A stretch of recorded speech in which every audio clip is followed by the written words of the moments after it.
everyone. So, good evening. Welcome back to our dear watchers and listeners of our podcast, The Road to Forever by Species. So, we are done with the episodes of LGBTQ and yung mga, hindi pala siya mga, isa lang pala siya. It's the episode of our Father's Day. So, we hope that our June releases, mga episodes namin this June, you were able to learn something, especially sa mga naging guests namin. And something that made you reminisce something about your father during our Father's Day special that we released just last night. Kaso hindi pa ito. Yung sa ibang araw nga pala ito i-release. Anyway, ayan. So ano nga ba yung topic namin for tonight? Matawa kayo. Okay, so what will be the topic nga ba for our tonight's episode? So, for this episode, we're going to talk about something na hindi na siya part kasi ng hindi na siya bago because it's been in our life for the last decades, I believe. So we're going to talk about social media. Yan. So for tonight, malalaman nyo ano nga ba yung mga social media na una natin ginamit. Kaya sana hindi nyo mabuking kung ano man yung mga edad namin dahil dito. Dahil sasabihin din namin kung gano'n na nga ba lang sila katagal ginamit. And of course, ano nga ba yung silbi ng mga social media na ito, mga applications nito in our life, and ano yung mga pros and cons niya, ano yung mga watchouts, and of course, some tips on how you can use or how we can use the social media in a more, in a healthier and responsible way. So, are you girls ready? Yes, we are. We are ready. Very good, kids. But you have to introduce us first also, right? Kasi I feel like we're gonna go into the topic nang walang nakakaalam na naman kung sino tayo. Yes. Malay naman natin. Yes. Malay naman naman natin, diba? Dahil na-threaten na sila enough. Ayan. So, So, wala na silang choice. I'll be your host. I'll be your beautiful host for the night. I'm Zari, and with me, of course, are my three beautiful best friends na kasing ganda ko din. Okay, so, Hannah. Pinabutan ako. Hi guys! Good evening! Welcome back to another episode with us. Kimi. Hi, good evening. Welcome back. And Carrie. Hi guys! Good evening! Basahin mo naman yung stuffed toy mo dyan sa gilid. Hi ka daw. Oh, si Zari na yun. Good job, Zai. Lagi ka talagang maaasahan. Yes. Ako talaga sound effect naming apat. Anyway, ayan. So, na-rundown ko na or na-walkthrough ko or nabigyan ko na ng idea ang ating watchers and listeners on what will be our topic for today. For tonight. So with that, our very first question, lumalabas yung daliri ko. The very first question is, of course, ito. What are the social media applications that you're using now? And if possible, if you could share, if you could still remember, ano yung kauna-unahang social media na ginamit niyo? Friends. Dahil sumagot si Kim sa una. Ayun talaga yun yung unang naisip ko. Uy, pero may MySpace din nung time na yun, ah. Friendster, MySpace. Hindi, saka yung Yahoo Messenger. Yahoo Messenger. Oo, totoo. Oh my God. So, everyone knows our age na. Wala nang sumagot, diba?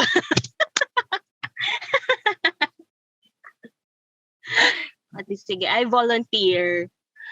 Ayan, sige. Currently, ang ginagamit kong social media, as in yung gamit na gamit is Facebook, definitely. Then, dahil nga, kapartner niya ang Messenger is, ayun, automatic Messenger din. And then, Twitter and Tumblr. Pero I use them more for fandom-related things. Facebook and Messenger lang talaga yung for personal use ko and professional use. And everything else na ginagamit ko for fandom. Yun, I lead a double life. Parang Hannah Montana, gano'n. Yung second You get part. the best Yung of both second worlds. side mo. Second life. Yung second life, yes. My alter ego. Yung alter ego. My persona in the interwebs.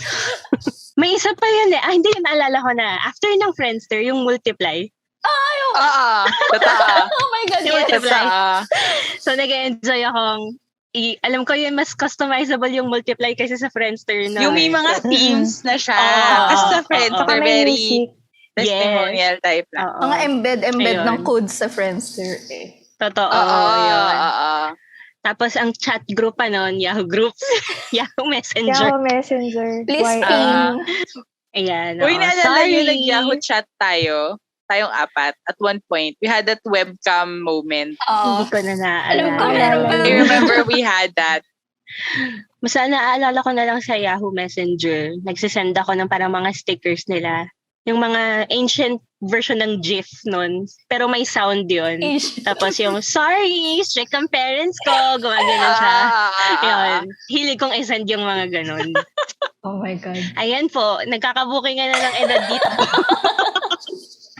Yeah, yun yung purpose ng question na yun. Ayan. Charing. So, yan. Okay, so Nag-evolve lang naman sila. actually, Friendster to Facebook, no? So for Kim, yung first month will be Friendster and Multiply.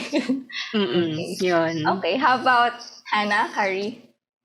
Ako, for social media currently using, since I run my business online, so heavy usage ako ng Facebook Messenger, Instagram. Both actually, I just use my social media accounts for professional use. I only use personal for messaging apps like Viber, WhatsApp, and Messenger. Pero commonly amongst my friends, even yung mga kasama ko sa podcast, sa Messenger nila ako madalas na reach out or sa Viber. And then in terms of, hindi ako nagti-Twitter. Pero may Tumblr ako dati because I like to write before. So, hindi ko siya second half of my life. Parang I went through this phase ng college. Alam to ng mga ladies, I went through this phase na mahilig ako magsulat, like poems or like simple short stories, ganyan. So, doon ko siya pinopost dati. Ngayon, yung kauna-unahan ko rin social media usage is also Friendster and Multiply. Pero mas tumatak kasi sa akin sa Friendster, mainly, yun yung nauso kasing pa-testy naman. Yung magpo-post sila ng testimonya. Na sobrang haba. Yung iba nagme-make sense, yung iba copy-paste. Yung iba yun, meron pang mga dating mga emoji, di ba? Parenthesis pa lang sila. Wala pa tayo ng emojis na meron ngayon. Very textile na testimonial. And then for Multiply, naalala ko kasi about Multiply, ang ganda ng mga themes. So, I think yun talaga yung sobrang nag-attract sa akin. But eventually kasi Multiply became a Multiply marketplace, which is like Facebook marketplace now. Doon ko siya mas na-encounter kasi doon ako una nagkaroon ng exposure to online shopping. Yun. So yun yung naging, for me, my first introduction. Maliban sa YM. Kasi sa YM, you have Yahoo Messenger, di ba? Ako naman, medyo bad ako. Nag-chat groups kasi ako. Diba? Napanood ng mga tao yung mga online dating namin, I think doon talaga nag-start yun lahat. Mahilig ako mag-meet ng mga strangers. Mahal, so sorry. Kasi you can enter any, ano ba tawag? Yahoo rooms ba yun? Parang Yahoo chat groups. Tapos you can like join mga pwedeng like interests. Parang may mga ganun eh. So sabi ko, parang interesting na you get to chat to a different person, totally not from your country or not from your locality. It's parang very interesting for me. Doon I think nagsimula. Kaya ako very brave when it comes to any online setting. So sorry, mahal. So sorry talaga. It's the past. Okay, Carrie. Well, ako ang social media ko kasi ngayon, Instagram na lang talaga.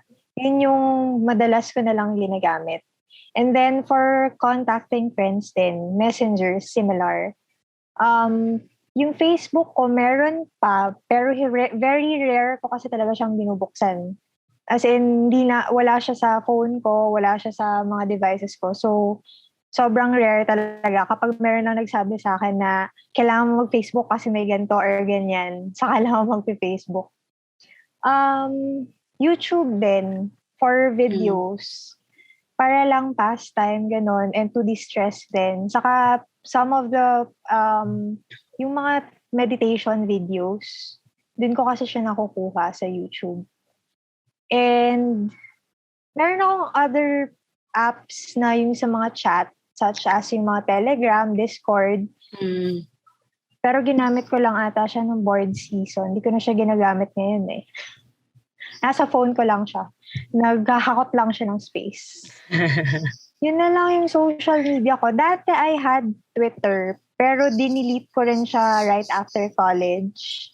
Kasi I found it toxic din kahit paano. So, dinelete ko talaga siya altogether. First, social media, I think Friendster din ako. And gets ko yung sinasabi ni Hannah. Mahilig din ako humingi ng testy dati. And very strict ako dyan. Dapat yung testy nyo about sa akin talaga. Hindi dapat. Hindi dapat. May standards. Kailangan about me. Yes, meron din ako multiply kasi naalala ko nag-background music din ako sa multiply ko dati. And very, active ako sa Yahoo Messenger dati. So, lahat ng schoolmates ko doon ko nakakausap noon. So, yun sa akin. How about you, Za? Paisip ko lang, may Yahoo Messenger pa. Wala na. Wala na na. ata. Oo, Wala na. pati Yahoo Group sinara na nila.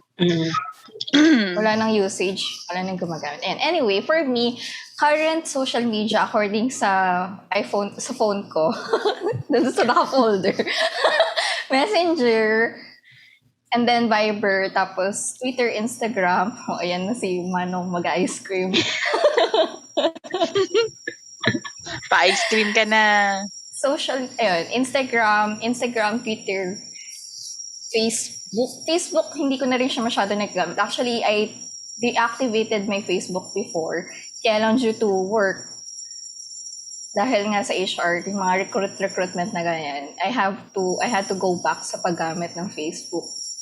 And then, Messenger, Viber, yun, mga for communication, both sa work, pati sa friends and family. Tapos, I have a Tumblr din, pero hindi ko na siya nagagamit ngayon. So, that's for my fandom, like Kim, yung aking alter ego din. And then, ano pa ba?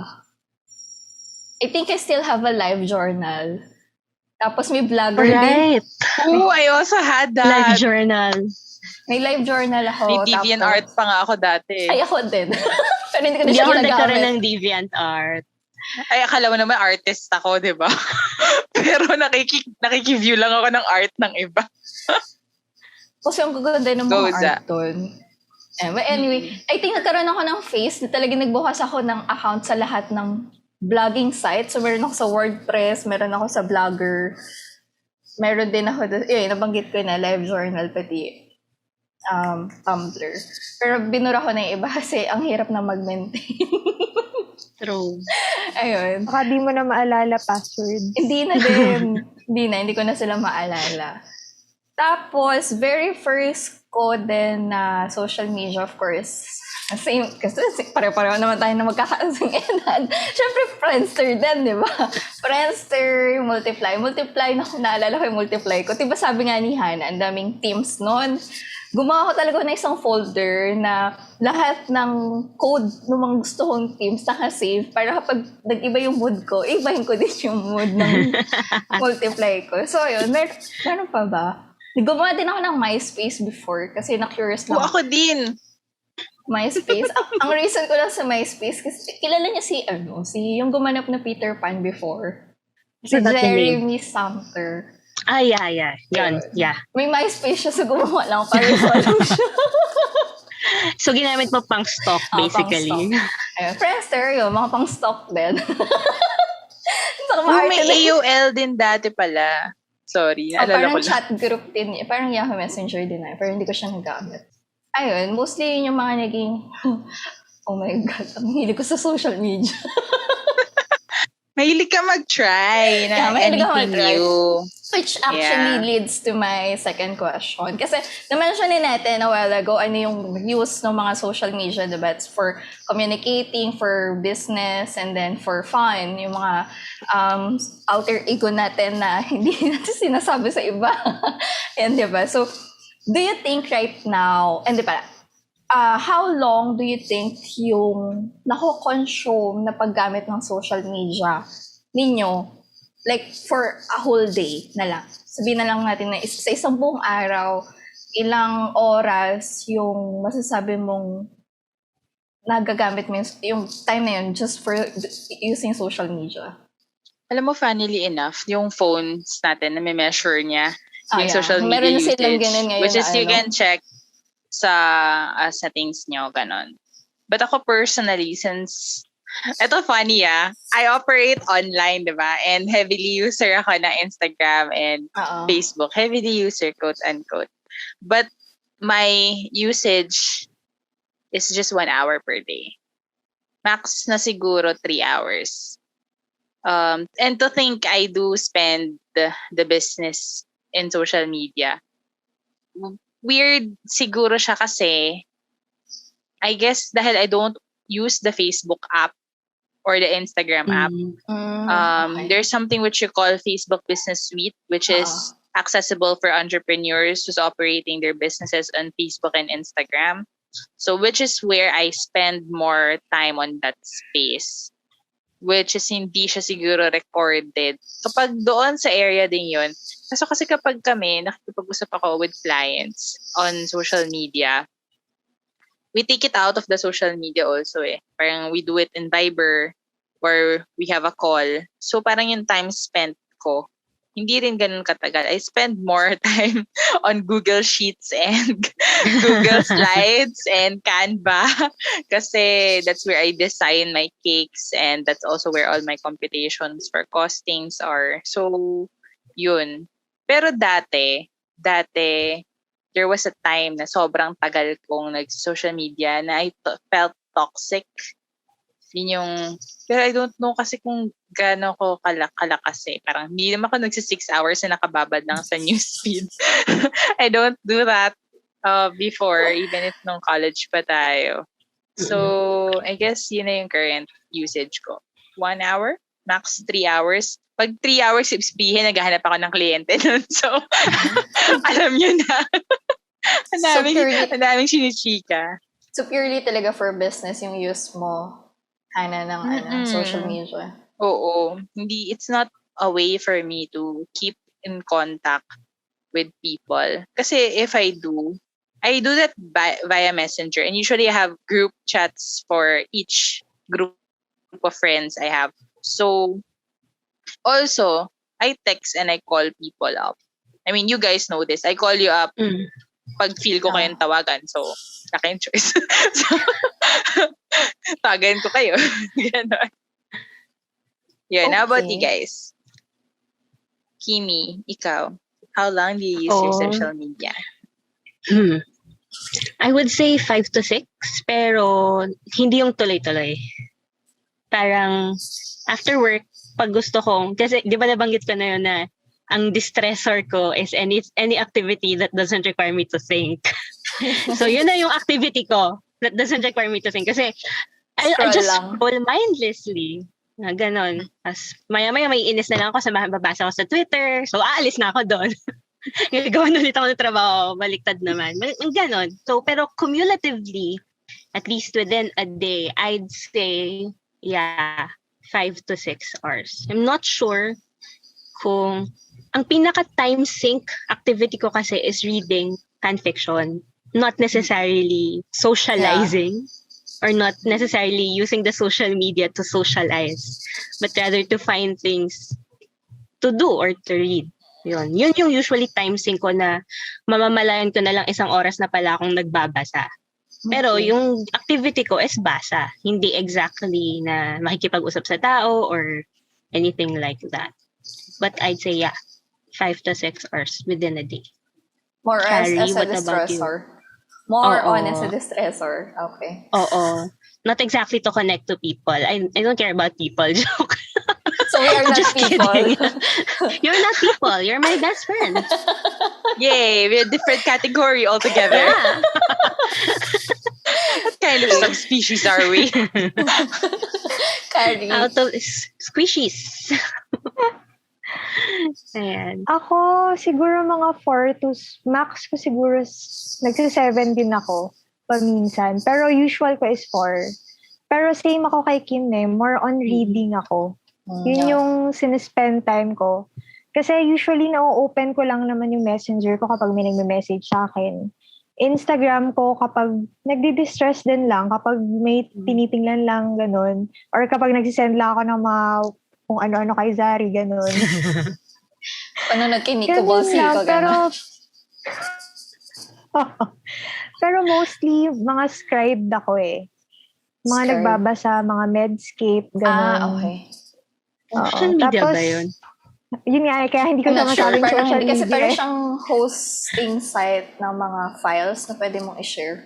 Diba? Yun, diba? So, mostly, andun ako sa mga apps na yun. Medical yun yung related. most na bulk ng ng mga 4 to 7 hours. Max ko 7 hours eh. Yun yung ko sa phone ko na kapag nag-up siya hanggang 7 hours. Pero yung usual ko a day, 4 hours talaga. More on reading, and then kapag naghahanap din ako ng mga arts, yung pwede kong gawin sa YouTube, like mga origami, ganon.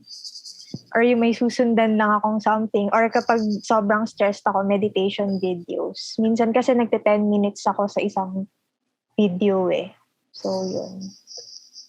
Ikaw, Za? Actually, napaisip ako. Kasi mostly nang ginagamit ko right now due to work and then for communication is Viber and Messenger. So, since whole day ako nagba-Viber at Messenger, I would say mga 10 hours. Pero yun lang yung ginagamit ko just to chat, di ba? Communication. For communication lang. And then, in between Twitter, to check lang kung anong mga recent news na meron. Toxic and non-toxic. Tapos Facebook scroll lang din kapag okay, feel ko okay na. Yung alam mo yung may ding, okay, tapos ka na mag-Facebook, close mo na yan. Ay, mga ganun lang. So, mga 10 hours ganun. Pero mostly Viber and Messenger. Viber kasi hindi maiwasan because it's our mode of communication within the office. So, babad talaga ako sa Viber kapag, madaming pinag-uusapan. And then, mostly work-related eh. Tapos mas babad, hindi kasi social media ang Google yung Google Chrome. So, mostly for reading lang din ako. Doon ako babad pagdating sa online life ko. Something's wrong with my tongue.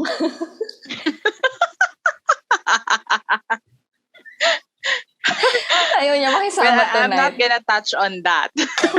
So, let's leave it at that. Yeah. Ayaw niya makisama May tonight. add pala ako. Oh, sure. About what we're talking about. Kasi there is a difference with device usage and social media. Kasi what we're all saying is that kasi if we talk about phone usage, phone, iPad, laptop, etc. All of these things kasi have similar applications and browsers or websites that we go to. So, I think device usage will be like all throughout your day. You sometimes take a break from them, but it's handheld, it's always with you all the time. But ngayon naman, may tinatawag tayong app usage, diba? So, yung apps mo is divided for different purposes. You have your social media, you have your information, you have your messaging, etc. So I think just to clarify with all our viewers and listeners also na how we quantify it. Kasi it combines both entertainment, leisure, ganyan. And we're also the way work, which is, kasi for example ako, if Messenger pag-uusapan, kausap ko si Noel the entire day. Like, not all throughout, not 24 hours, pero we talk throughout the day. Yeah. Every once in a while, like minsan 10 minutes or like I don't count it as heavy usage kasi it's just my way of communicating with him kasi social media is the concept of ano ba yung purpose ng social media. So, and with the pandemic din ngayon it's the only means of communication. Yeah, exactly. I think heavy users kami ng messaging apps. But we're not heavy users of probably, yeah, just inferring from this conversation na Facebook and Instagram as a way to um post or such and stuff. Hindi siya yung heavy usage namin. It's just more of communicating and keeping in contact. And of course, outside of the app, kung saan kami nagbabasa na kung ano-ano mga binabasa namin. Yon. So para just to clarify to everyone, nasa inyo yun kung paano nyo i-quantify yung usage nyo. But it depends on how you define your own set of rules. Okay, Hans. There. For that, Goes for the clarification. Okay. Ayun. So, since we were tackling na din kasi diba yung term ng heavy usage. Yeah. The next question actually will be something somehow siguro related to that. Like, what are the pros and cons of using social media in your life? Kasi there's, sabi nyo nga kanina, it could be used for distressing, kaya lang may mga toxic part din siya. So right now, ano kaya yung masasabi nyo na pros and cons ng social media for you? Well, nabanggit na ni Hannah kanina, which is primarily used for communication. And for all faults, for all the flaws naman na meron yung mga social media use, it's also really a way to connect din naman. So may mga kaibigan tayo like from high school na hindi na natin masyadong close ngayon, pero at least you can say that you're still friends kasi friends kayo sa Facebook. So at least We're kahit connected. paano, may connection pa rin. Yeah, we're still connected. Oo. Kumbaga hindi pa rin naman na-burn yung mga bridges. Yes. Kasi now that you mention it, yun na minsan talaga yung basis kung magkaibigan pa ba kayo. Friends kami sa Facebook. Pero at the end of the day, kung personalan din lang, hindi naman talaga.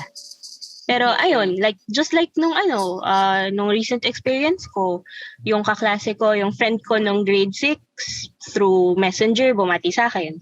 So parang kahit papaano, kahit hindi kami nagkikita, hindi kami palagi nag-uusap, may way pa rin kami to communicate. So yun naman yung pro niya talaga. Talaga yung intended use niya. But on the flip side, on the other hand, ayun nga, toxic din kasi minsan kasi madaling magtago sa social media, especially if you're given a leeway na discretion mo kung magpapakilala ka talaga, ilalagay mo yung totoo mong pangalan, ilalagay mo yung totoo mong edad. Nasa sa'yo yun So may chance yung mga tao na hindi magsabi ng totoo. And kadalasan, pag di sila nagsasabi ng totoo, sila din yung gumagawa ng mga kababalaghan sa social media. At sila din yung minsan kadalasan na yung masasabi natin na nagpo-produce or nagpo-post ng mga toxic content. Kasi nga, parang it's difficult to parang trace back or to pinpoint kung saan nanggaling yun. Sa social media pa naman din, pag nag-trend ka na, ang bilis kumalat. So, hindi mo na mahanap kung saan talaga yung source.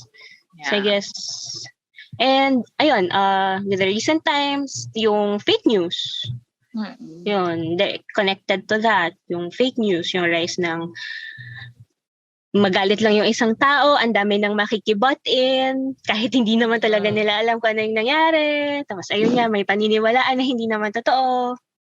Ayun lang, yun yung pangit, so to speak, for a lack of better term.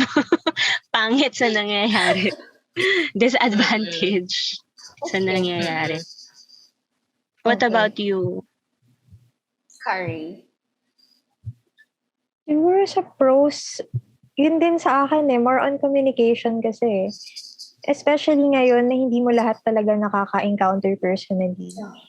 Yun lang talaga yung means mo para makipagkamustahan talaga, lalo na sa mga video calls. It's much easier these days as compared to before. So yun talaga yung means mo para may constant communication ka. Ano pa bang siguro other probable pros, pero siguro sa opinion ko lang yun in my own personal naman tayo dito. Personal nakaka-distress. Nakaka-distress siya. It's a way to distress. Kasi yun nga, mostly kasi nag-YouTube ako dahil nasa mga meditation videos. Instagram ko kasi, usually na nakikita ko kasi sa feed ko sa Instagram, yung mga places, mga sceneries. Yun yung nakakita ko usually sa feed ko eh. Saka yun nga, yung na-mention ni Zari kanina, si Nico Bolchico. Ganon, mga ganon. Mga pang distress. Ano pa ba? Tingin ko for me yun lang. Yung pang distress and communication. For cons, I think the gist of it is at some point naging toxic talaga siya. That's the main reason talaga na matagal ko nang tinanggal yung yung Twitter ko. Yung Facebook ko, matagal ko na rin siya actually gustong i-delete. Kaya lang hindi mo talaga siya magagawa kasi tama yung sinabi ni Zari. It's very crucial when it comes to mga work kasi doon nagkakaroon ng communications, doon nagpo-post ng kung ano-ano. So, hindi mo talaga siya entirely matatanggal. You're just gonna have to sa case ko, tinanggal ko lang siya sa phone ko. Pero hindi ko rin talaga siya ma-deactivate. Yung sabi ni Kim na, I don't know, sobrang toxic talaga sa social media. Hindi mo talaga siya maiiwasan. A lot of times kasi yung social media yung nagiging pressure mo. Kung sa time before, it's more of peer pressure from people around you. What, as mentioned a while ago, na easier access kasi siya. So, easier din na nagiging pressure yung social media sa isang tao. Yung lahat kasi na nakikita sa social media, nagiging standard siya. Yun nga yung nasabi ni Kim na kapag may na-spread lang about you, hindi mo na siya kontrolado kasi most of the time, na-fabricate din siya. And most of the people na nakakakita kasi nun will only look at one side of the story and won't exactly hear you out. And it's a way kasi na minsan yun yung nagiging means para masiraan ka kahit wala ka naman talagang ginagawa. Yun yung nagiging toxic sa kanya. So for me, yun yung cons talaga. And I guess for those, I think na-mention to from before na episodes natin ni Hannah, yung with the peer pressures when it comes to the younger generations, with the likes, with the comments, how many followers you have, it becomes the basis yung popularity mo when it comes to yung pagiging popular mo, yun yung nagiging, how do you call it? Yun yung parang nagiging standard ng character mo. Na dapat foundation. Nakaroon ka na external validation from other people. Yes. I think yun yung cons for me. How about you, Hans? Ako, with this question, honestly, ang dami kasi pumasok sa isipan ko. Like, kasi I thought of, ano nga ba talaga ang pros and cons ng social media? Kasi, I've watched this documentary in Netflix about how, companies in the Silicon Valley has changed the world with how they have moved the digital world forward. And of course, the front runners are Facebook, Twitter, Instagram, yung mga founders ng mga social media apps na to. So, with yung context kasi, maganda naman yung purpose di ba? Communicating, connecting people around the world.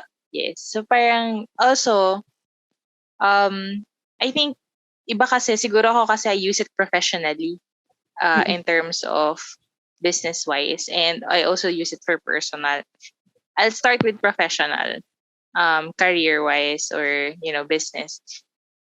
The rise of the social media has given so much more opportunity for business owners and brands, multinational or local brands, to reach more people so easily because everybody's now on social media.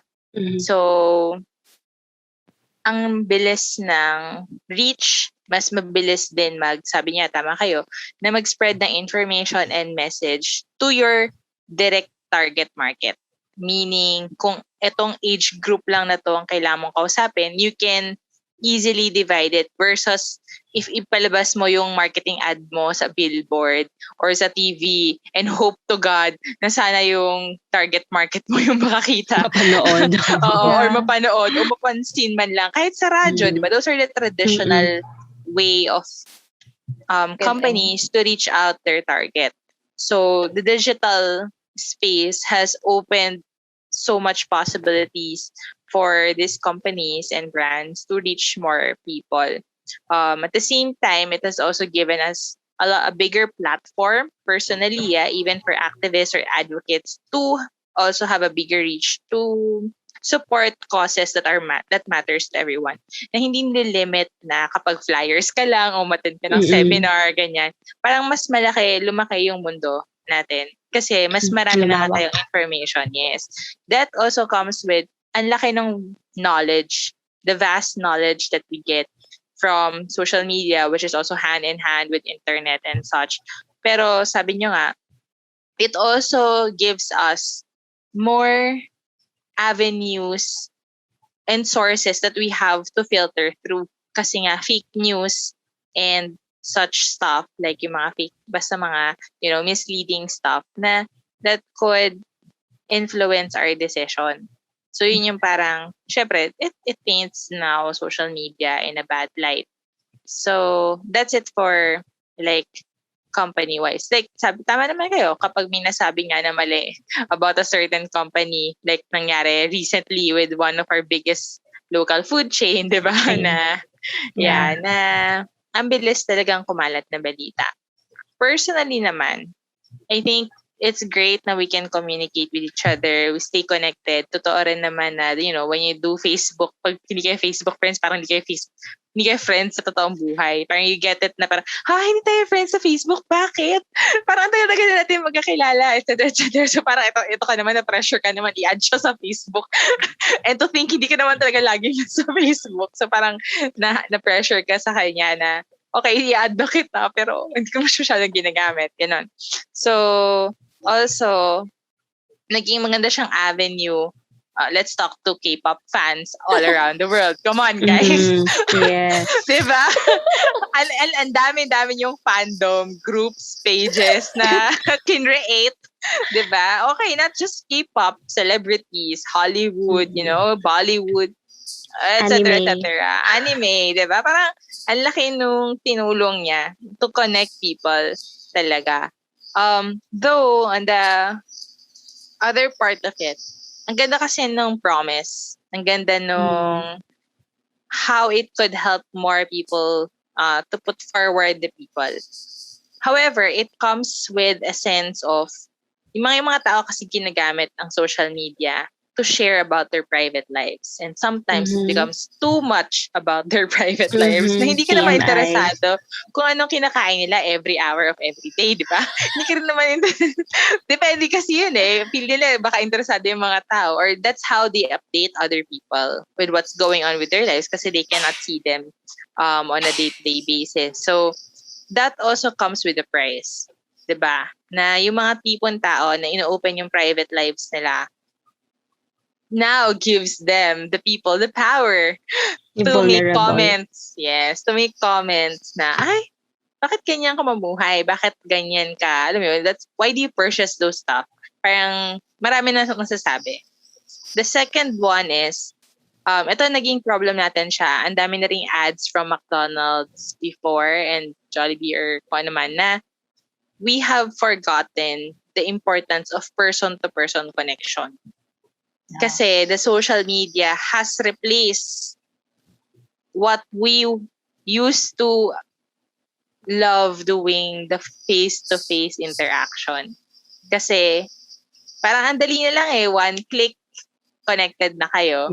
Text mo lang siya, tawagan mo siya, ang dali-dali na lang. Unlike, nakalimutan natin yung appreciation and the beauty of how it feels when you're actually sitting across the table with the person you're talking to and seeing all those nonverbals. Okay, you can see it here on, like what we're doing for our podcast. Pero iba yung pakiramdam na yung tao, yung presensya niya, physical presence niya can do for you. Yeah. Kaya, yun yung parang for me, naging malaking drawback ng social media. Kasi I don't know if you guys knew, pero I took a time off from social media sometime when I was still working the corporate. Hindi ako nag-deactivate. Hindi ko kasi alam na may ganun pala. Kung alam ko lang, di ginawa ko na. Diba? Pero I took a time off in such a way na I wasn't posting anything.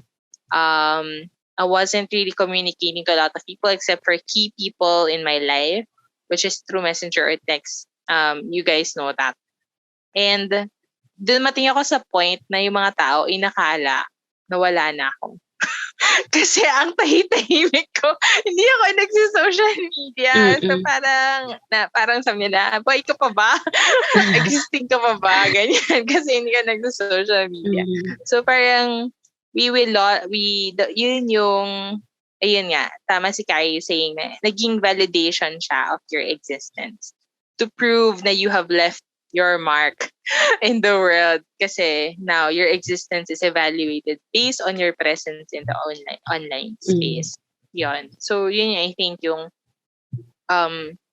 the beauty and madness of social media, di ba? Kasi it can make you go cuckoo with all the toxic stuff that there is. I totally agree with the toxic stuff.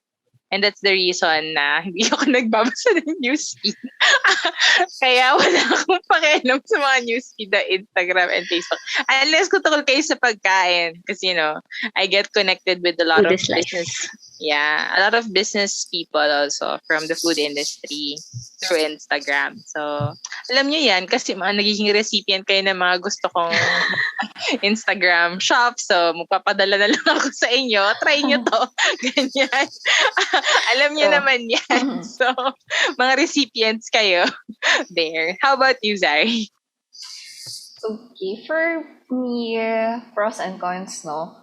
For the pros, I think it's the same with everyone. It's more of being able to communicate with everyone, no matter kung nasa ibang bansa pa sila or kapitbahay mo lang, katabi lang ng kwarto mo, di ba? Or nasa isang bahay kayo.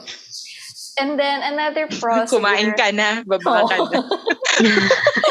It's somehow kasi, diba, gives you kahit papano a digital connection with someone. Kahit awkward kayo mag-usap personally. But yan. Another one is ito talaga recently na naging gamit sa akin ng social media din is being updated with, syempre with the pandemic din. I need to be updated with the latest news regarding sa vaccine and all. So, it's one of the good points then I would say about the social media kasi hindi lang siya bounded on your local news, on the local updates sa country natin. You get updated then with what's happening, diba, with outside of our country, sa America, sa yung nangyari recently with Israel and Palestine, diba? So, we get to know what's happening. Hindi tayo nagiging ignorante sa nagiging nangyayari sa labas ng bansa. Yeah. But then, at the same time din, nagiging nagiging double standard siya. Double-edged sword. Double-edged sword. Double-edged and a double standard. Kasi let's say, there are some people na who supports this who supports this hindi program. Gets ko yung thought mo. Advocacy. Yeah, who supports this advocacy. But then, like Black Lives Matter. Yung mga ganyan. But at the same time, kunyari, yung mga ayoko pala magbaba ng baka mamaya biglang sa atin mapukol yung pero they support this advocacy but at the same time meron hater sila ng ganitong race. So, nakikita mo yung pagiging ng double face ng tao. Diba? So, yun. Parang it gives you the realization na, okay, people really has their own double standards in life. I have the word for it. Hypocrisy. Ayun. Thank you for the big word. Ayun. One of the, kasi nakikita mo din talaga kung gaano ka for the word. Hipokrita yung mga tao. Not only the Filipinos, but especially around the world talaga siya. And then, another cons, yun, nabanggit na rin siya ni Carrie, yung nagiging standard siya of your way of living. Parang kung kailangan ganito. Kasi diba, if you remember nung mga 13 years, around 13 to 15 years old tayo, yung way of living natin, syempre, nasa labas, ang tawag na Chinese garter, ganyan. Pero right now, because of those people na who's on those age range now in this millennia, in this decade, parang akala mo sila na yung Tanda naman teenager. na natin. Hindi nyo po alam kung ilang taon na kami or gano'n. Basta yun, parang nagiging, naiiba na yung childhood ng ibang tao in this generation. I hope nagigets yung sinasabi ko. Ayun. And then another is, in connection with that, yung pagiging way of yung standard of living yung social media. Somehow, it's becoming a source of envy for others because if you see these people, di ba, ang natatanong, bakit hindi ganyan yung buhay ko? Bakit hindi ako ganyan ka-sexy?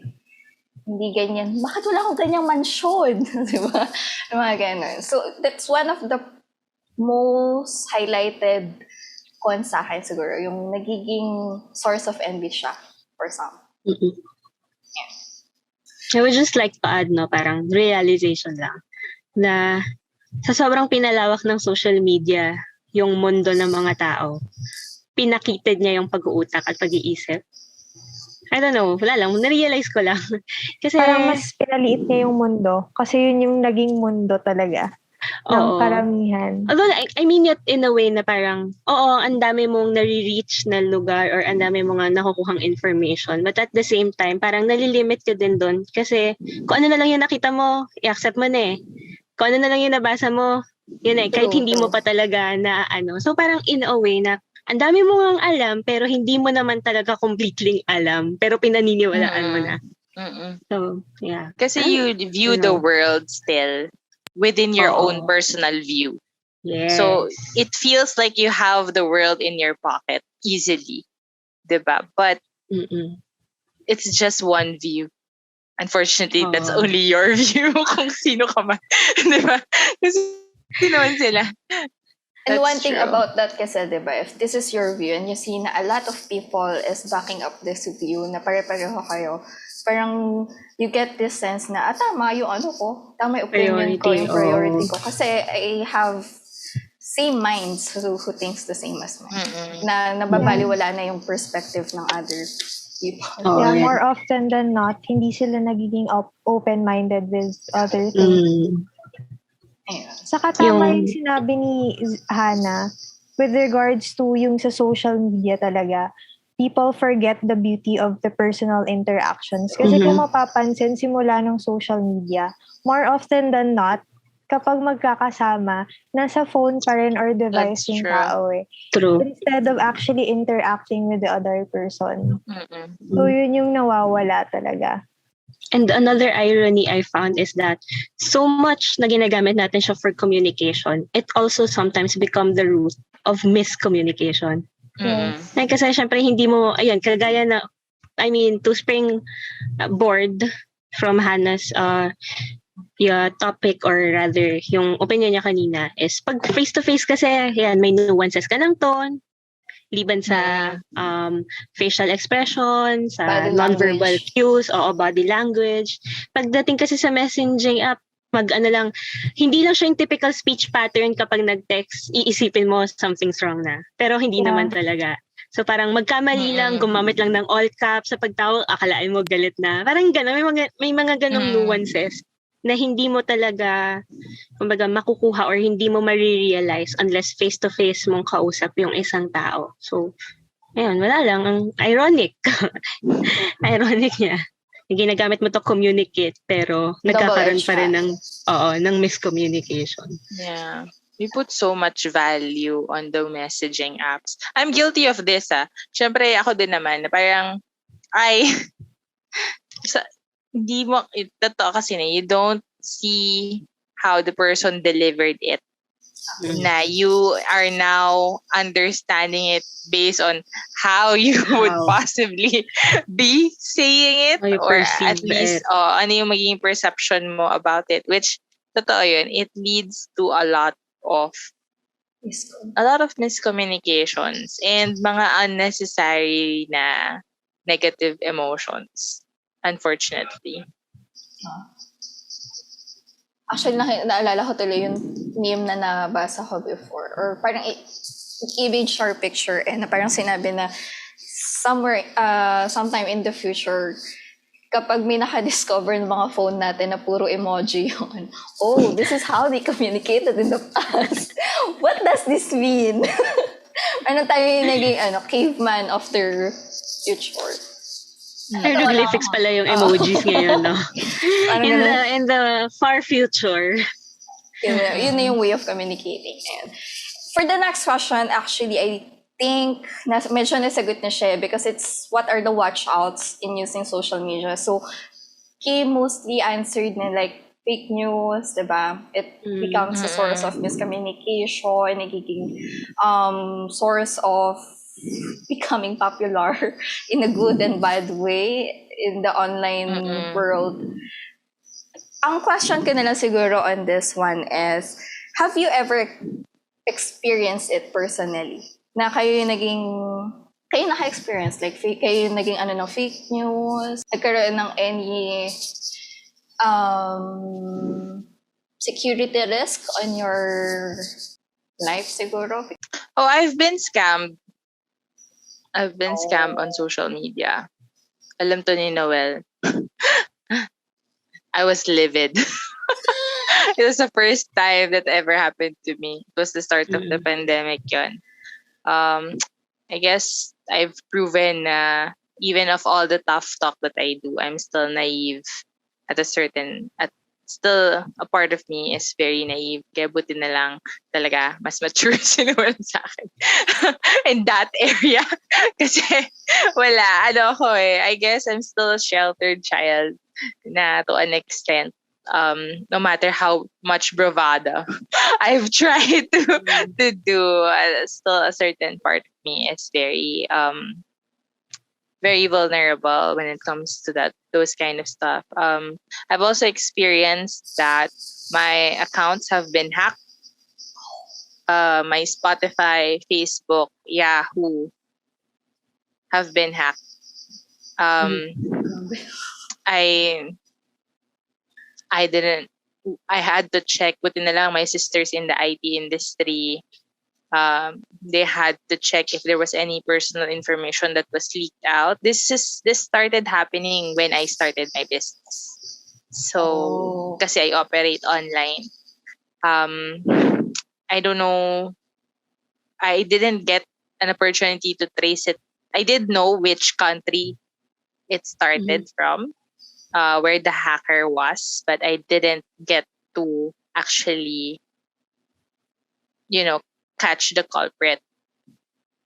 Yun yung unfortunate. But anong nangyari nun, I had to change a lot of my passwords. I had to change my recovery emails. I had to close down certain accounts dahil doon. So, yun. Parang yun yung mga naging experience ko. Yun talaga, definitely watch out for scammers and hackers. Kaya very important na maglagay kayo ng 2-step verification for your authentication, for your security of your email addresses, especially now that online banking is now, common.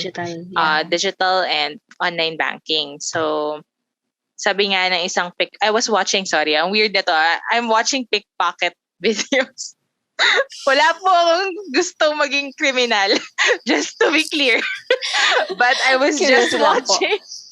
I was just curious because there was this like professional pickpocketer na is hired by the police to I think I've demonstrate. Seen that video From Insider. It's a video done by Insider. Like it was a way to demonstrate how you would be vulnerable when it comes to pickpocketers. So, sabi nung professional pickpocket is that here in our lives, there will come a time that we will no longer have to bring wallets because everything will be on our phone. In some countries, we already pay with phones kasi you just scan a barcode, usually with Apple Pay or WeChat. Yan. Ano na yan eh? Yan na yung, NFC. yeah, mga norm na siya. Oh, and then also the rise of cryptocurrency, etc. Yeah, ayun. So, yun. So, sabi niya, also, our phones now have all of our personal details. Yeah. Kahit sabihin natin na hindi, naka-embed yan sa OS ni ganito or whatever. Kung ano man cloud, naka-upload yung mga profiles natin. Is that, sabi niya, now our phones are so valuable na if this is lost from you, kaya nga parang ngayon ang ginagawa ng mga pickpocketers, ang tina-target nila is not wallets. Cell phones. Wallets are decoys. They're now pickpocketing your phones. Because once they get your phones and they can download everything from it, they have access to everything. That's how powerful our phones are nowadays. So sabi niya nga, siya as a professional pickpocketer, syempre medyo paranoid din siya, di ba? Meron siyang wallet, but that's decoy a decoy wallet. That's right. And sabi niya, yung phone niya is elsewhere, totally na hindi siya accessible. Kaya sabi niya, di ba, guys, not like girls, di ba? Yung pants nila medyo baggy, di ba? Sa likod, yeah. Yung mga malulog yung mga backpacket. Tapos usually din nila nilalagay yung wallet niya. Ganyan. Actually, si Noel, binibiktim ako minsan dati. Nung lumalabas-labas pa tayo, kinukuha ko yung wallet niya sa laptop. Laging nga alam niyo yun, lagi kong nilalagay yung kamay ko dun sa backpacket niya. Only for, sabi niya, ano naman kinukuha mo dyan? Ganyan. Hindi. Kaya nga, hindi ako nagsasabi na gusto ko maging criminal, di ba? Kaya I just watch for science sake. I don't watch for me to learn. Ganyan. So, yun parang sabi nga nila, you have to also start choosing what you wear. It wouldn't be easy for any pickpocketers to just gain access to you. So, yun lang. Parang sa loob ng para dito manyak kapag nagano ka. Kadiri. Ano ba yan? Yan. So parang you find ways na to protect your phone. Ayun, actually ako I lost an iPhone already. I also lost a hard drive. Diba? Parang at that time hindi siya big bag deal. Sa college, nung college, Oo, diba? naslashan yung aking high-end na brand na bag. Nakakairita. Ayan ka na nga. Oo. So, parang, anyway. So, yun lang, di ba? Parang, yun yung mga awful experiences. I've never been subjected to any false rumor. Kasi, I'm pretty private pa rin naman. Obviously. I mean, bulgar ako sa inyong tatlo, pero to other people, no. They don't really know much about what's happening with me. Pero sa inyong tatlo nyo naman, I'm also very open. And very few close friends. Kayo, have you ever put yourself at risk? Not willingly, syempre. Maybe for Not sake of science. Our fault. No. Yeah. Not exactly because we wanted to be the victims. Yeah. Ako, ano ba? Experiences. I think there was one time, very distinct. Yung Yahoo email ko, hindi ko na kasi siya now-open, or rather, hindi ko siya ino-open using the password, pero parang yung key na accessible or mau-open lang pag gamit yung phone ko. Kasi gano'n, nakalimutan ko yung tawag nila doon, pero may ganong, hindi rin siya hindi siya yung two-way authentication pero parang, basta key yung tawag nila. Dati may gano'n din si Google activation key. Ayun, parang gano'n. Mo yes. Na ikaw yung, na-confirm mo na ikaw talaga yung nagla-login. So, very distinct siya kasi nagla-lunch ako noon with my coworkers, my fellow teachers. Sama-sama kami sa isang room. And then, alam ko na walang nag-enter or walang gagamit ng Yahoo ko kasi during that time, Google na yung gamit ko. Although active yung Yahoo Mail ko, active pa rin siya. May mga naka-attach pa rin doon na parang websites na yun yung ginamit kong email. Pero, hindi ako nagtatry na mag-login. Pero nakaka-receive ako ng notification na may gustong mag-login. So, syempre, dahil alam ko na hindi ako yung nag-login dahil nga kumakain ako, lunchtime namin. So, ninuno ko. So, syempre, natakot na ako noon. Na-alarm na ako na sino yung nagtatry na mag-login. alam ko na yun na nga, na yung phone ko yung way para makapasok ako sa Yahoo. Kahit pa sabihin ko na mag-enter ako sa, kumbaga laptop ko, sarili kong laptop yung gagamitin ko para mag-login sa Yahoo Mail. Mag-aano pa rin yung, magno-notify pa rin yung phone ko na, are you trying to enter? O, ikaw ba yung mag-aano? So, i-confirm ko na yes. So, sabi ko, bakit may ganito? Mga ilang beses din kasing naulit. Hindi siya tumigil sa isang beses. So, no ko na. Una, I thought lang. Nung dumami na, doon ako medyo na-alarma na, wait lang, bakit paulit-ulit? So, may nagtatry na ba namang hack sa akin? Ako, sorry for the term, engot ako pagdating sa IT, wala akong alam. Kaya I really feel very vulnerable, lalo na kapag wag naman sana, knock on wood, ay mahack ako. Kasi I really have no way of finding out how to retrieve it or what to do. Kahit pa ang dami ko nababasang warning, kahit pa no matter how many or how much I try to secure myself, I still don't feel secured only because I am not very knowledgeable about it. Ayun. Tapos, I've tried, although, katulad ni Hannah, may nakapag-hack sa Spotify ko. May nagtatry na mag-Apple Pay. Pero, alam kong hindi ako nag-Apple Pay dahil wala akong binabayaran through Apple. Wala akong account. Tapos, hindi ko alam kung paano kaya nung dinelete ko yung account na yun. Pinalitan ko yung password, tapos pagkatapos kong palitan yung password, dinelete ko. Kasi alam ko, tsaka alam ko din yung bansa kung saan siya nanggaling. Kaya alam kong hindi ako yun. Hindi ako yun. As for hindi naman fake news or rather, hindi naman paninira. Although I have been, I won't say insulted, but I've been, mislabeled or napagbintangan ako ng something na hindi naman ako. Or hindi naman, alam to ni Zari, yung sa YouTube, yung nag-comment ako. Tapos may nag-comment sa akin na homophobic daw ako. Ayan, yeah. So parang, only because of an opinion that I have for a drama, imagine, something so fictional, opinion ko yun, hindi ko naman, I'm not shoving it down their throats, but to be called something hurtful that I know I'm not, hurts. Masakit din pala. Masakit na kahit alam mo sa sarili mo na hindi totoo. But masakit. Kaya po, wag tayo basta-basta magtatawag ng sa mga tao na hindi naman totoo dahil hindi nyo kami kilala. Ramdam ko yung hugot ni Kim. Hindi, ang dali kasing sabihin na napaka-defensive mo naman, hindi naman pala totoo. Pero yun na nga yung point eh. Kahit alam ko sa sarili ko na hindi totoo, ang sakit pa rin na makarinig na kasi yung point nun is nanggaling siya sa isang tao, basically a stranger from the internet, nasasabihan ka ng ganun na hindi ka naman kilala. Sorry. Pero nafe-feel mo na yung mga nafe-feel ng mga celebrity. I know, right? Oh my God! A-lister ka na!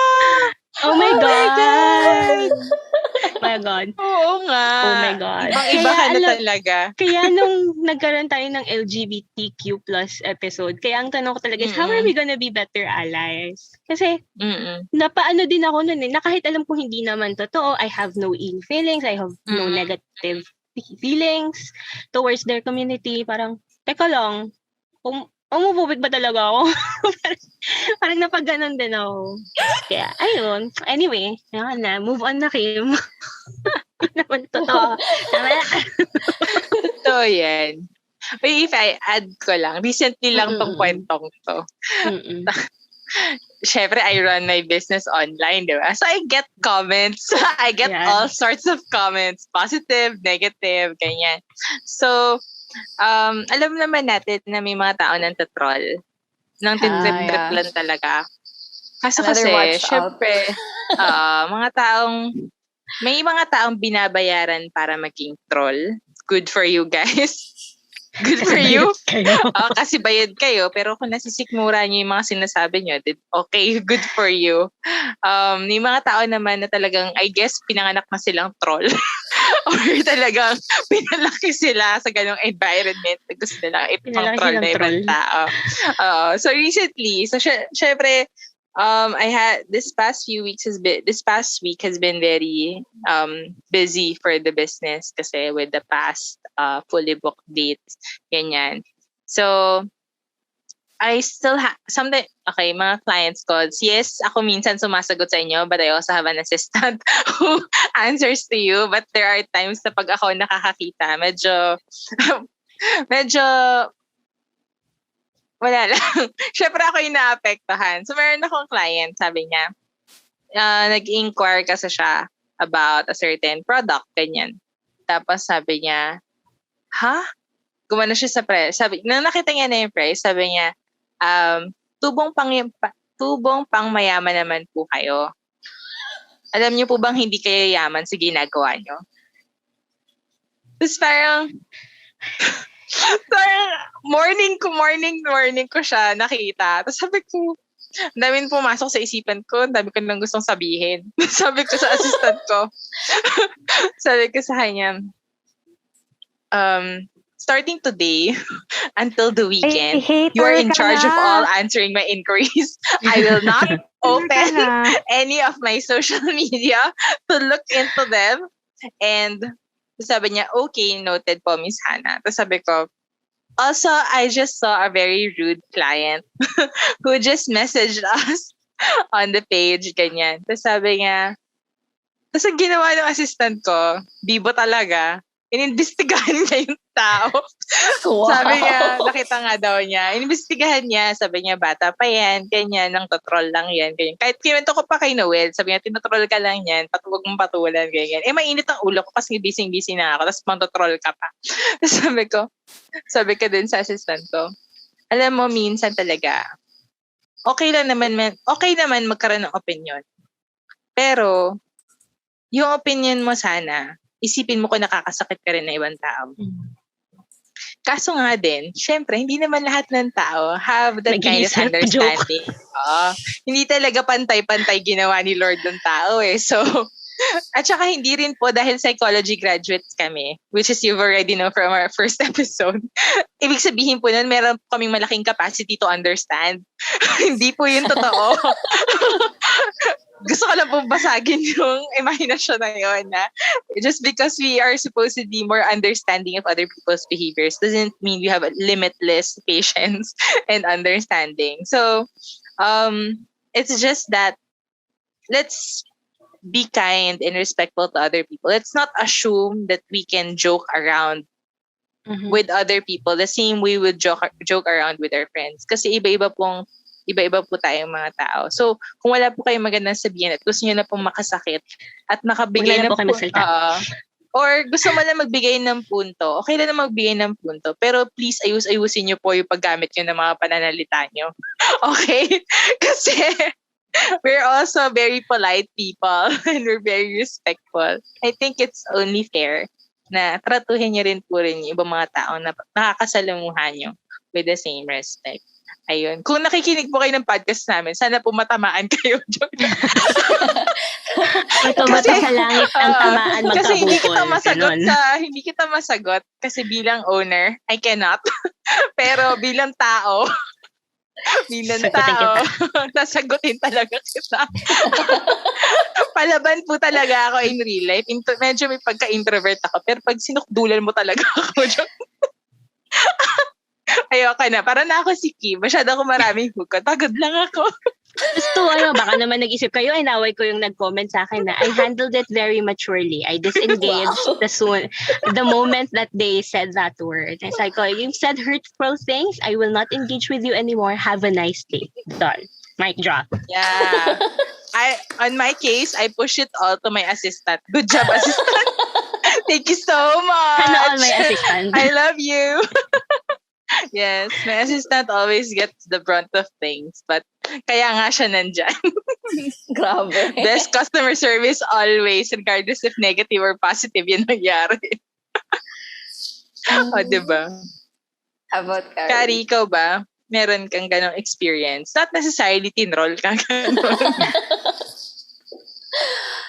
Ang sakit na ulo ko bigla. Aray ko. Sa social media, I think Hindi pa talaga ako nasiraan or probably yes. Di ko lang maalala. Kasi wala akong pakialam na tao. But you're Pero, wrong. Sabi ni Hesky. Sabi Pag na wala nga ba? kang pakialam, you are wrong. Sorry, I'm wrong. Huwag mo siyang I think gagayahin. ha? Huwag kang And I think gagayahin. that's the reason why dinelete ko yung dati kong Facebook account. Yung merong nag-stalk din sa akin from there. Kasi dati kapag may nag-a-add sa akin, nag-a-add lang ako as long as may mutual friends. So, kaya ako nag-change ng Facebook account. I think alam to ni Zari. So, nag-change ako ng Facebook account nun. And then, namamanage ko naman siya nung mga beginning. Tapos, medyo ngayon kasi, minsan kailangan i-add mo talaga eh. Kasi, minsan hindi mo alam na encounter mo pala. Tapos, Wala pala yun. hindi mo lang maalala. Yung mga ganun. So, since hindi rin naman ako nag-Facebook ngayon, hindi na rin ako madalas talaga nag-open. Unless kailangan talaga. Ayun, kung nasiraan or na-troll online, wala akong maalala. Kung meron man, hindi ko na siya maalala. Hindi siya tumatak sa akin. Kasi I mean, nabully naman na ako. Hindi naman, nabully na ako. Dati, I have trust issues. So parang, kapag may mga ganun kasing bagay, as much as possible, ayoko siyang ini-entertain. Kasi there's so much negativity na parang tama na lang, wag na. Parang, na lang, embrace all the positivity. So, I don't know, hindi ko maalala kung meron man. Sa dating app yata, parang meron ng isang instance na ginamit yung ko. Pero mabilis lang siyang din nawala kasi nasabi din siya sa akin kaagad. So, yun naman, minor lang naman siya. Tingin ko yun pa lang sa akin. Kasi usually natotroll ako sa in-person, hindi sa online. Kasi nga hindi ako sa online kasi kaya mo i-filter out eh. Kasi ako kasi yung tipong tao na I think you guys know this. I'm the type of person na sobrang hirap ako to say no. Kapag no talaga yung sagot ko. So, pag in person, mahirap ako talaga na harap-harapan sabihin ko sa'yo na no, lalo na kapag nahihiya ako. Usually, I just go with it. So, more often than not, in person ako natutroll, ganon. Or yung, gaya nung sabi ni Hannah, yung mga nakawan na ako dati ng watch. Meron na sa akin nagsunod-sunod dati sa dapitan na mga bata. Sing nasa likod ko pa yung nagsabi sa akin, ate, ninanakawan ka na. Hindi ko pa nararamdaman. Ganon. Mga ganon. Or yung first time ko yata sa UST yun, yung, alam niyo may nagbebenta ng mga sticker, yung I love Jesus, yung sabihin sa yung free po yan, tapos pag binigay sa'yo, susundan-sundan ka. Dati syempre, hindi ko pa alam yun kasi kakasalpak ko pa lang ng Manila. So parang, bibigyan ka lang, tapos kinuha ko naman. Sinusundan niya ako na sinusundan. Sin nga, yung sabi ng kasama ko, kailangan bigyan mo, bayaran, something like that. So, mga ganon.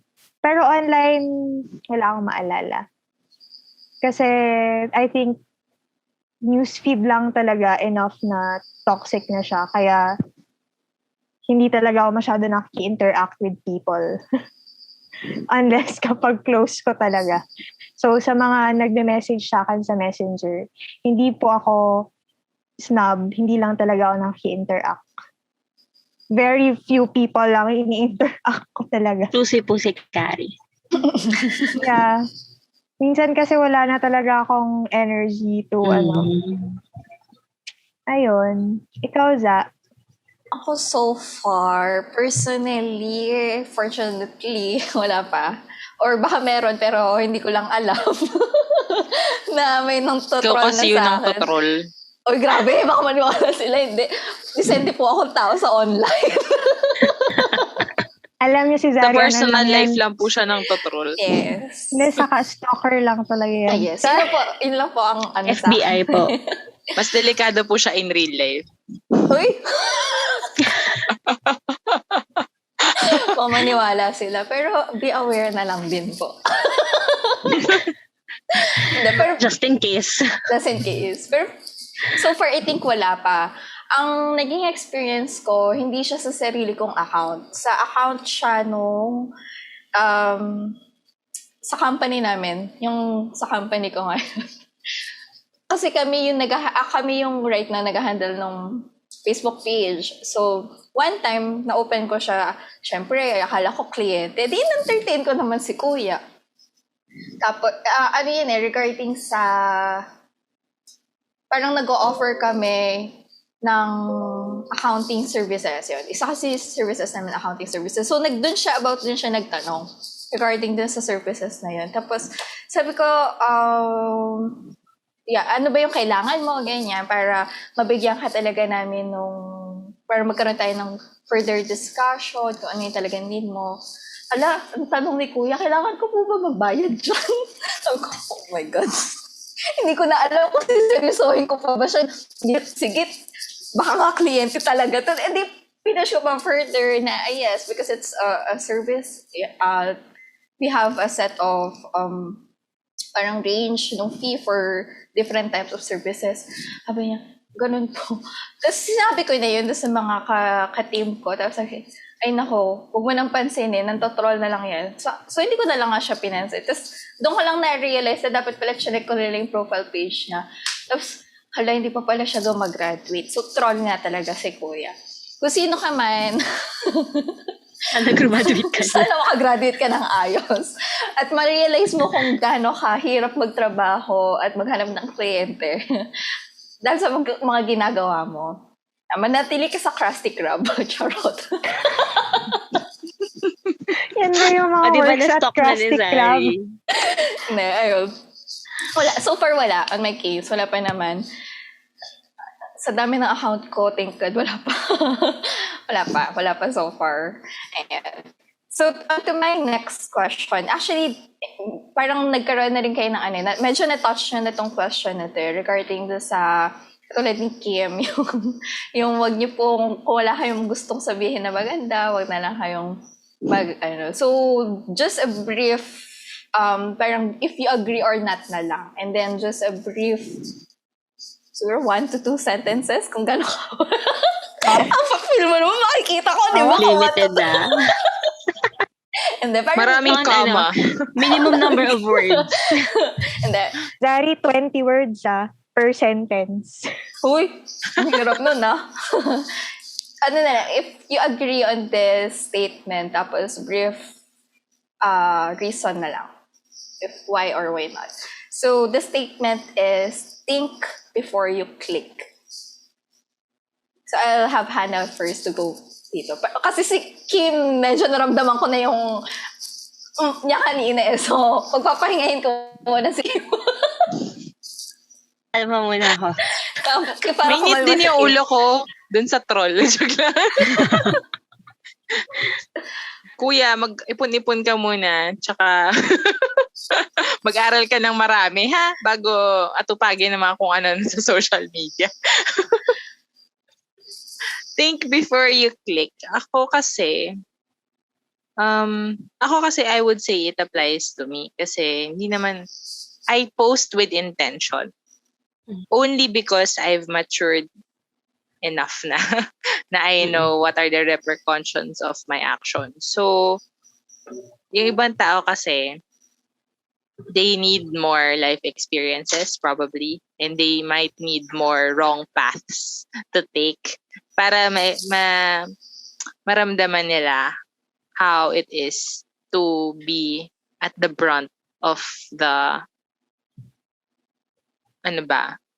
to be at the end or the recipient of such cases. Pero sana naman, wag na nilang hintayin pa yung ganong moment para lang maintindihan nila na yung mga ganong bagay, it all comes with consequences. Hindi lang kasi natin makita on social media yung direct impact. Kasi ang laki nga di ba? Ang lawak ng reach niya. Ang dami kaagad makakakita. You'll only find out about it more as time passes by. Kasi ang kagandahan ng social media, medyo long-term ang impact niya, di ba? ang tagal nung return. Face to face, immediate reaction. So, yun. Always lang for me is that for personally, always do things with intention. Now, kung wala lang, kasi bored ka lang, gusto mo lang to i-share, ganyan. Or kasi ba may mga iba, sorry I just have to touch. Yung sa Facebook dati, pag may nakita akong gusto kong i-bookmark, uy, magandang article to, even though hindi ko pa siya nababasa kasi gusto ko siyang maalala, I share it so that when I check my profile, I get to Andun siya. look back to it and read it. Ito pa yung before, merong save function sa Yung save sa link. Facebook. Ngayon kasi may save na, di ba? Kahit sa YouTube, merong watch later or, watch playlist mo, ganyan-ganyan. So, yun. Kung gano'n naman, i-private mo na yung profile mo. Pero yun lang. For me is that I agree as long as you do things with intention. So, if you don't have any intention, hindi wala kang intention, magagawa ko. Decision mo yun, di ba? You practice what you want. But for me is that, yun, kailangan may relevance kung ba't ko siya ginagawa. Lalo na ngayon that I run my business online.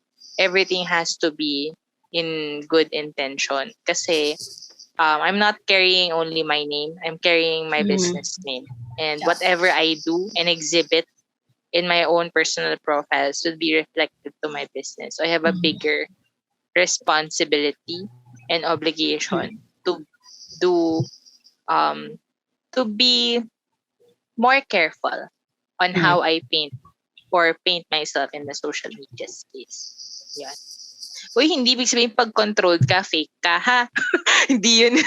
It's more of at least may clear boundaries ka on until hanggang saan mo lang gustong i-share yung sarili mo. And ikinokontrol mo din yung level of accessibility and syempre yung respect ng mga taong nakapaligid sa'yo. May reputasyon ka pa rin namang pinapangalagaan, guys. Huwag po natin kakalimutan yun. There. How about you?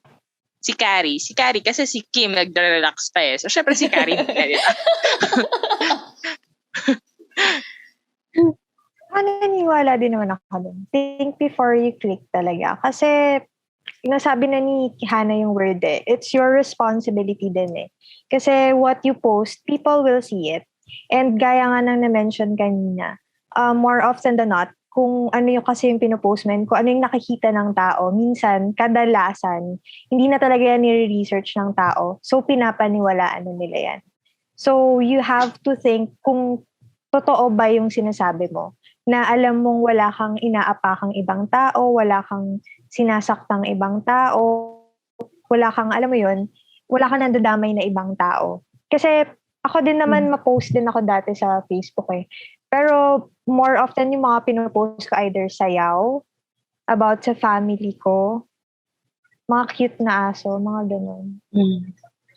Pero kasi, kaya hindi rin ako ma-post actually ng mga kasi tinatanong din ako ng ibang tao na pwede ko rin daw kasi ma-post ng mga about medical information. Pero kasi minsan kasi when I receive yung mga klaseng information na yun, minsan nire-research ko talaga siya. Ayoko siyang i-post kaagad kasi minsan kasi alam mo yun, lalo na yung ngayon with COVID. Kasi syempre parang it's still new. It's still something that marami talagang bago pang ma-research about it. Marami pang bago na matutuklasan. Marami pang mga other studies na pwedeng makontradict ng new studies. So, it's tama yung sabi ni Hana na it's to be careful of what you share. Kasi yun nga, it's a new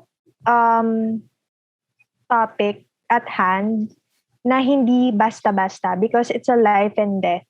So, ang akin is mostly kapag may nagtanong na lang sa akin, sinishare ko kung ano yung alam ko.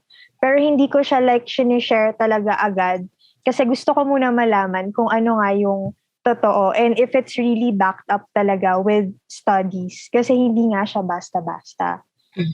So, yun yung akin. You think talaga before you click kasi it's also in terms naman yung mga other stuff online din na when you share, kasi paano ko ba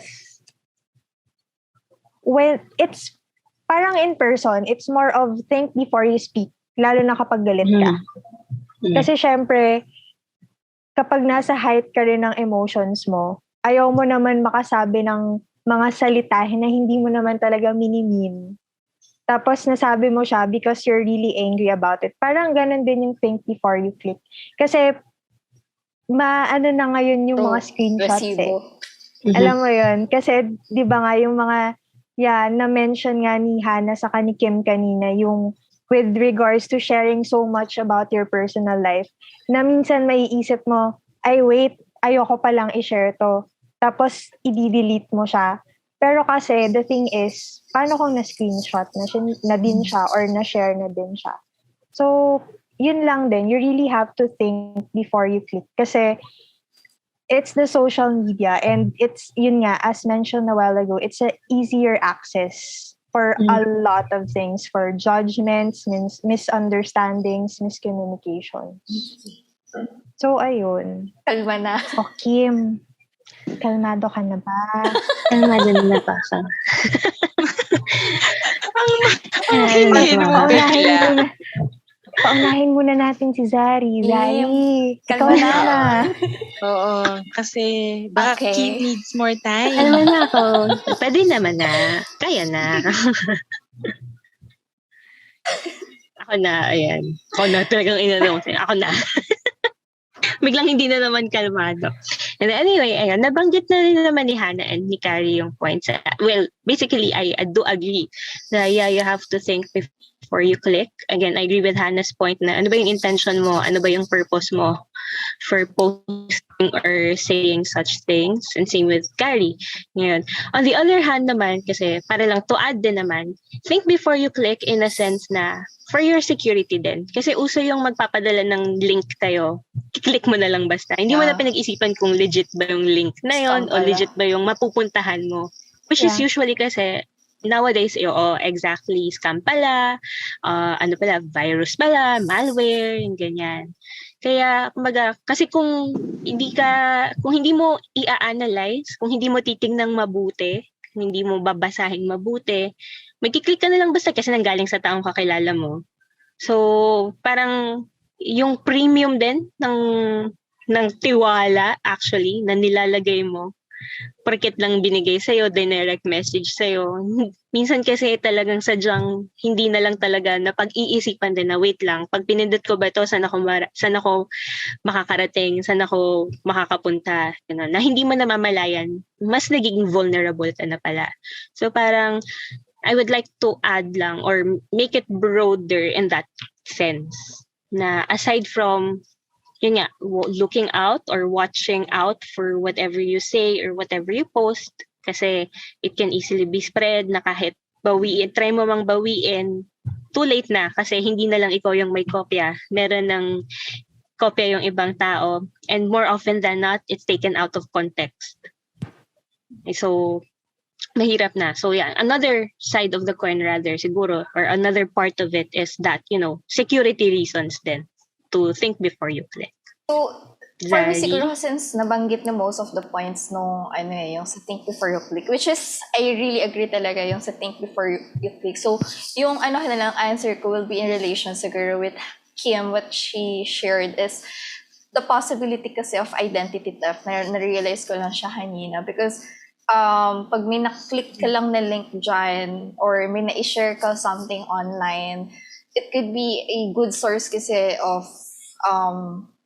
information to get your identity. Kasi I've encountered some friends in Facebook na nagpo-post sila na may gumawa pala ng account na mga posters, yung mga posters people na gayang-gaya yung account nila, the information, pero hindi pala sila.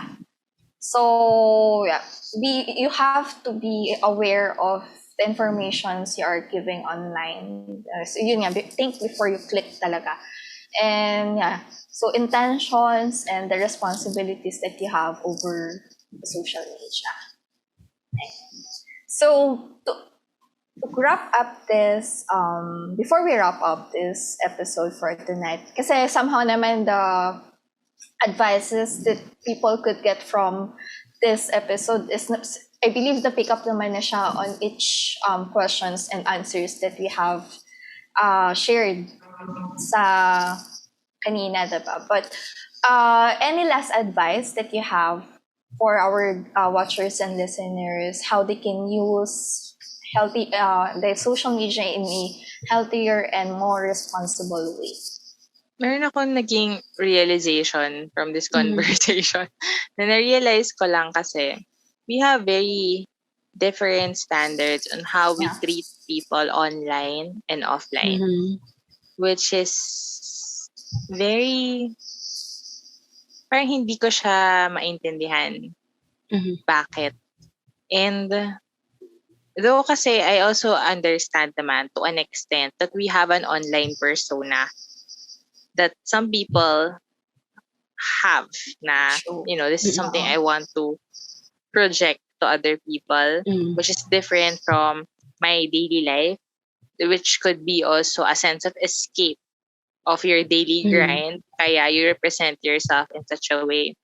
Though at the same time, it also poses us to be looked at or to be liked as the online persona and forgetting that we are a person in the real world behind the screen.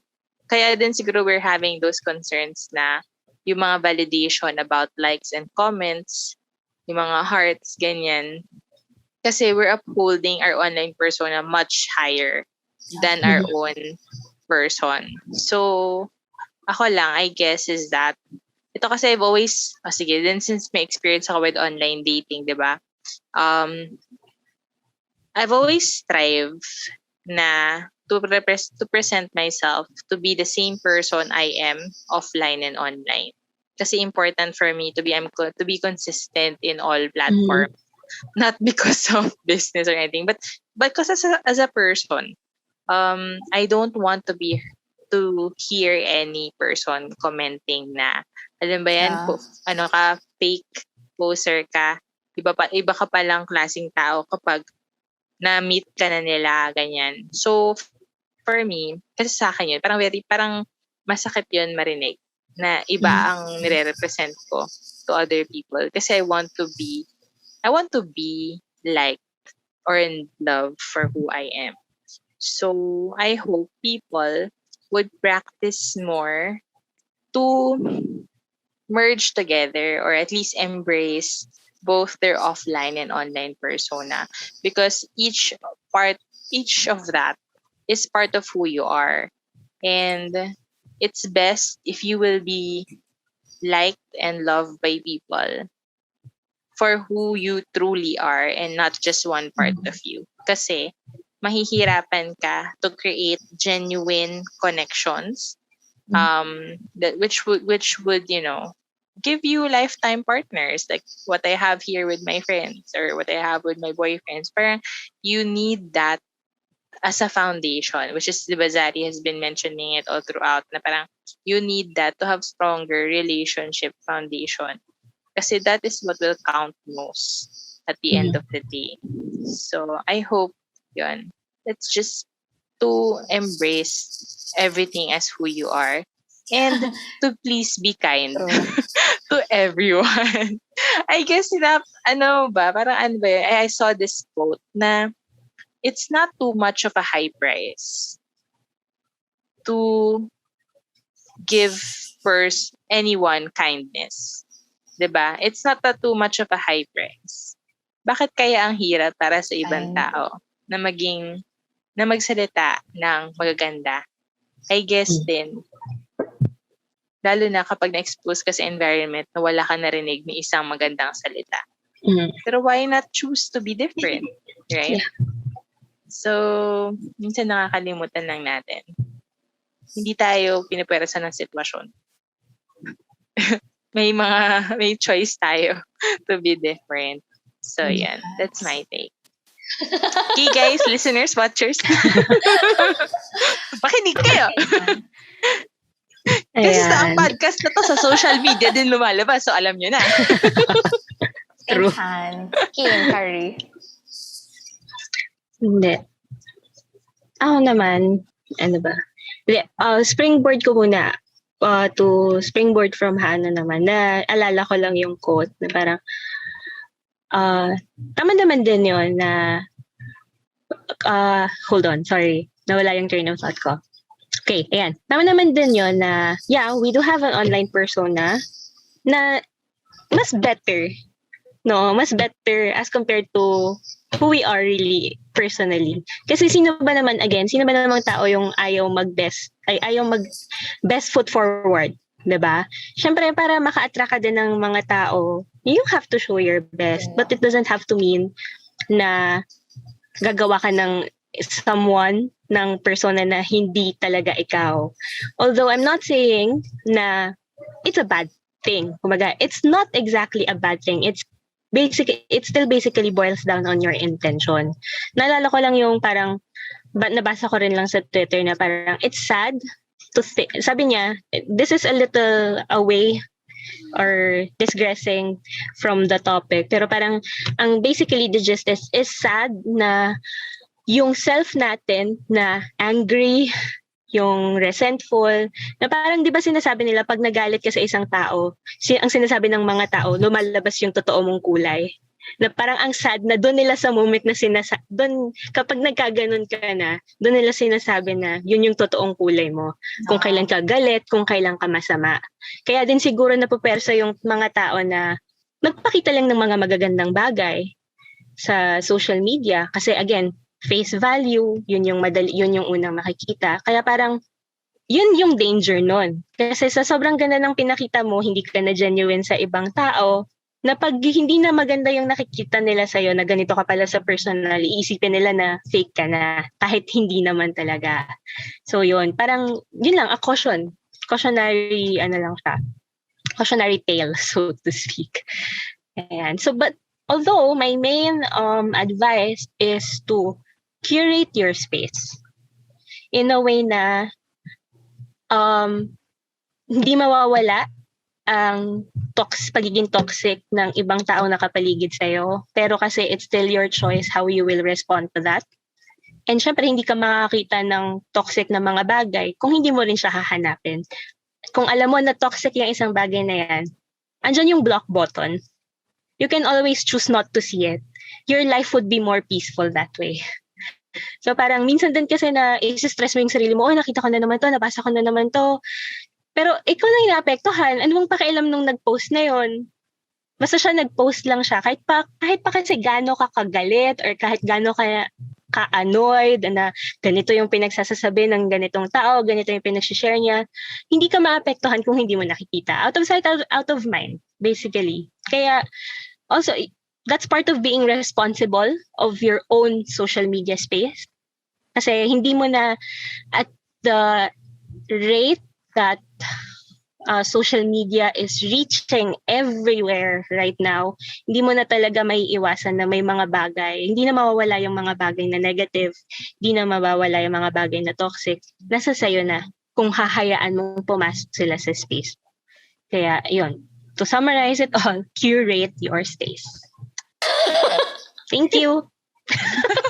Carrie. Tapos na kayo na. Alright. Ayan. Ako, siguro, I'll boil it down to one word. Respect. I think yun naman yun eh.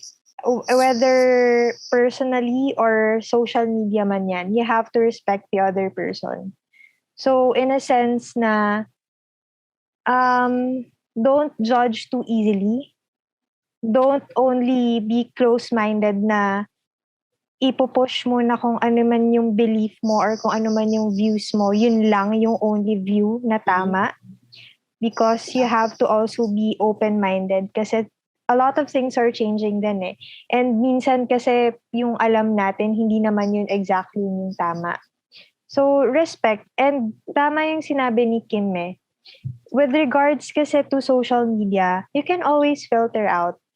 So, kung ano man kasi yung pinopost ng ibang tao, hindi mo kasi hawak yun. Pero hawak mo kung ano yung magiging reaction mo, kung ano yung pwede mong gawin sa kung ano man yung pinopost ng ibang tao. Pwede mo naman siyang i-unfollow, pwede mong i-mute, ano ba Unfriend. bang pwedeng gawin sa mga ganun. Yung sabi ni Block. Kim na pwedeng i-block mo, unfriend mo, kayo na bahala. I mean, that's your call, that's your choice. If you think na yun yung magiging healthy para sa mental health nyo, yun yung magiging healthy for you, then why not? You know, it's a matter of respecting them and them respecting you in return. So, yun na rin lang na you respect kung ano man yung pinopost nila. You respect na lang din kung ano yung views nila. And at the same time, yung sinabi na rin kanina na you have to think before you click.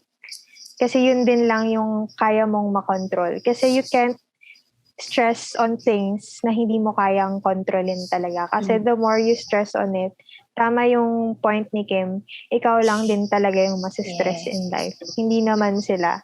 Hindi naman Ganda. nila yun ikaw lang talaga yun. Ikaw lang ang masistress nun. So, saka, I think it's also healthy to find like a day, if hindi man kayang a day, like find a time. Parang, how do you call it? Vacation. Social media break. It's also nice na to not engage talaga sa social media, even if it's you a lot for a day for it, or at sabihin natin yan morning or afternoon, or basta i-lessen you take a social media break. Healthy din talaga siya. Kasi hindi mo kahit naman, ako din naman, I think, kahit naman sinasabi ko, I don't care about those things. Pero syempre talaga, at some point in your life, kasi talaga, everything that happens in social media, it's pressure din. At some point, nagiging pressure siya. So, hindi mo rin yun makokontrol. So, take a break. It's okay. Yun lang yun. How about you, Zach? For me, since the mention na is to embrace your personality both online and offline, tapos curate your space. Ayun na may dila ko. Curate your space and then be respectful. Siguro for me na lang is to check your facts. Because you don't know talaga kung sino na yung mga nang totroll, diba? And kung sino yung nagsasabi ng totoo. And to put values, and then to see the values you put value in your life para hindi ka masyadong nadadala ng mga kung ano-anong nakikita mo online. Because there are some people na nakikisakay na lang kasi ito yung popular na opinion. So, it's more of your own responsibility to yourself. Are you going to jump the bandwagon or are you going to stick with your own values? Okay? Regardless ng kung buong pamilya mo is against on that opinion that that you really have. So, I would say na you have to stick with your own values, especially sa mga nailalagay na on social media. And yeah, be safe on the things that you are putting online because you don't know where those information goes. Mo alam, may galit pala sa'yo, di ba? Nagamit na yung mukha mo pang meme. Hindi lang pang minsan ginagamit for false, Yeah, true. Catfish. Yeah. Yung mga kasi ang dali nang ngayon Photoshop. Photoshop. Not necessarily using the Photoshop. There's a lot of editing tools available online na that everyone can freely use. So, yeah, if you could put your informations private or just to minimize yung mga nilalagay mo online. Kasi before talaga ma-post din talaga ako online Lahat ng events na meron ako, nilalagay ko online. But then, I realized kasi that because of an article I read, that those could be a source of information. Like, alam pala nila na wala ka sa bahay. So, they could target that time na, let's go to the house. Parang ganun. So, and even the number of your family. So, it's really easy to get those information na online. So, check your privacy settings. people. Ayan. So, I think that will be all for me. And for us. From us pala. And so, first is from Hannah is to embrace your identity online and offline. From Kim, curate your space. Okay, so follow those people lang na tingin mo makakabuti sa'yo and won't be a source of envy for you or source ng Press. depress, stress. Yeah, depress and stress, diba? And then third is respect. I think it's very common sense naman na, diba? Sabi nga nung golden, tama ba yung sasabihin ko? Paki-back up ako kung mali o tama. Do unto others Yes. what others do unto you. Yes, thank you, Carrie. Yes, nasave ako. The lesson for me is, check your facts and then the values you have in life. And check your privacy settings. Ayan. So, thank you guys. That will be all from us four beautiful ladies for tonight. So, we hope that, again, you have learned something sa mga naibahagi namin ngayong gabi. Wow, Tagalog yun. Okay. So, I'm Zari. Thank you for joining me and my three beautiful best friends tonight. So, we hope to see you soon again on our next episode. So, Hannah? Hi guys, good night. Don't forget to follow and subscribe to all of our social media accounts. Carrie? Carrie Kim na naman. Bye, guys. Stay safe and like, follow, subscribe. And Anna Kim. And bye! Good night! So goodbye, Excited sa pag-wave! And goodbye, everyone. So please use your social media in a more responsible way. Okay? So, bye-bye! See you on social media. Please follow all our social Bye medias. guys! Wala palang S yun. Yes! 1, 2, Accounts.